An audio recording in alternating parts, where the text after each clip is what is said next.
মনোনয়নপত্র জমা দিলেন হাওড়া সদর লোকসভা কেন্দ্রের বিদায়ী সাংসদ এবং তৃণমূল প্রার্থী প্রসূন বন্দ্যোপাধ্যায়।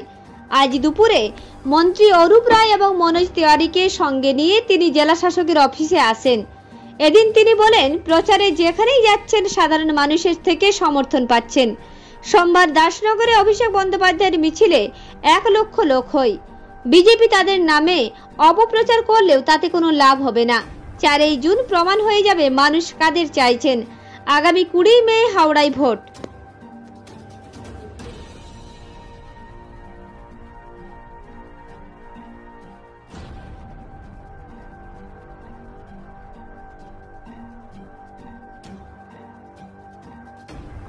খারাপ ছিল, ভীষণ ভালো। আমি বলছি কোনো মিথ্যা নয়, ভীষণ সাহায্য।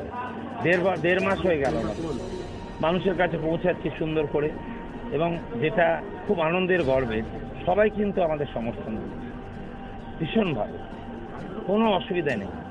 আমি দেখেছি যে ওপর থেকে আসছে, পাশ থেকে আসছে, আমরা প্রত্যেকটা জায়গায় যাচ্ছি, এটা একটা আনন্দের ব্যাপার। আমার মনে হয়, মনে হয় কি, আমাদের ওটা পার্টি নয়, আমাদের পরিবার একটা তৃণমূল, এবং দারুণভাবে কালকে অভিষেক এসেছিল, প্রায় 1 লক্ষ লোক হয়ে গেছে। এত মানুষ ভালোবাসছে তৃণমূল, আর তৃণমূল ভাবছে, আর কিচ্ছু না। আপনার আগে আজকে বিজেপি প্রার্থীও নমিনেশন ফাইল করেছে, তিনিও জেতার ব্যাপারে যথেষ্ট আশাবাদী, এবং তিনি বলছেন যে তৃণমূল কংগ্রেসের সাধারণ মানুষ থেকে অনেকটা বিচ্ছিন্ন হয়ে গিয়েছে এবং তারা যথেষ্ট সাড়া পাচ্ছে, এবং তিনি এবারে এই সিটে পদ্ম ফোটাবে। দেখো, কি পদ্ম ফোটাবে, কি লটটা পড়াবে আমি জানি না। আমার বক্তব্য হচ্ছে যে আমরা আমাদের মতন আছি, ওরা ওদের মতন আছে। সে যা আসছে, যে যা বলেছে, এই করবো ওই করবো, দেখা যাবে 4 তারিখে দেখা যাবে কি করলো। আমরা চাই না নোংরামি করতে, এই কথাগুলো ওরা বলে, নোংরামি করে, চেঁচামেচি করে, আমার কাছে কোনো পয়েন্ট নেই। 2021 সালে 32,000 ভোটে হেরেছিল আমার কাছে, শ্রীপুরে কেন্দ্রের কাছে।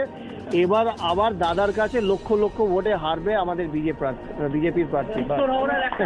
দেখা যাচ্ছে স্থানীয় বিধায়ক গৌতম চৌধুরী গিয়ে বলছে, যদি তৃণমূলকে ভোট না দেওয়া হয় তাহলে সেই আবাসনে জলের লাইন কেটে দেওয়া হবে। এটাকে না, কেউ বলেনি, তুই কিছু মনে করিস। আমি বলছি না, আমি বলছি this is not a affair. এটা একদম পার্টি বিজেপি করছে সব। আমরা কোথাও জল দিইনি, কোথায় কি দিইনি, সারাদিনই দিচ্ছি। তো তাহলে লোকরা আমাদের ভালোবাসে কেন? এটা আমি মানতে পারছি না।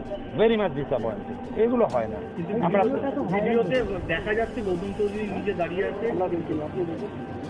দেখ, আমার কোনো গৌতম চৌধুরীর সাথে রাত দিন আমি যাচ্ছি, কিন্তু আমি কোথাও এরকম দেখি।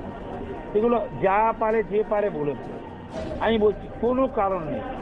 আপনাদের জল থেকে আরম্ভ করে আমাদের সব রকম ভালোভাবে আছে, মিথ্যে কথা বলছি না। এটা কিন্তু বিজেপি চক্রান্ত করছে বলে চক্রান্ত করছে তো, সারাদিন চক্রান্ত, কিছু কাজ নেই তো, কিচ্ছু কাজ নেই, খালি ঘুরে বেড়াচ্ছে, হই করছে, লাফালাফি করছে, সব কিছু করছে, কাজে তো নেই। আমরা সেই ভিডিওটা দেখিনি দাদা, আমরা দেখিনি, আমরা কোনো মন্তব্য করতে পারবো না। হ্যাঁ, ভিডিওটা দেখলে আমি পারবো, সত্যি বলছি, তোদের কাছে আমার মিথ্যা বলতে আসেনি, ভদ্রলোক আমরা। আমি দেখি। আর যা আমাদের সরকার করেছে, বিজেপি সরকার 2014 থেকে কথা দিয়ে কোনো কথা রাখেনি। আমাদের সরকার, মাননীয় মুখ্যমন্ত্রী আমাদের দাদাকে দিয়েছে, 3য়-বার 4র্থ-বার আমরা জয় হতে চলেছি, আর বিজেপিকে অনেক লক্ষ লক্ষ ভোটে হারাবো আমরা। ঠিক আছে, জয় বাংলা। জয় বাংলা।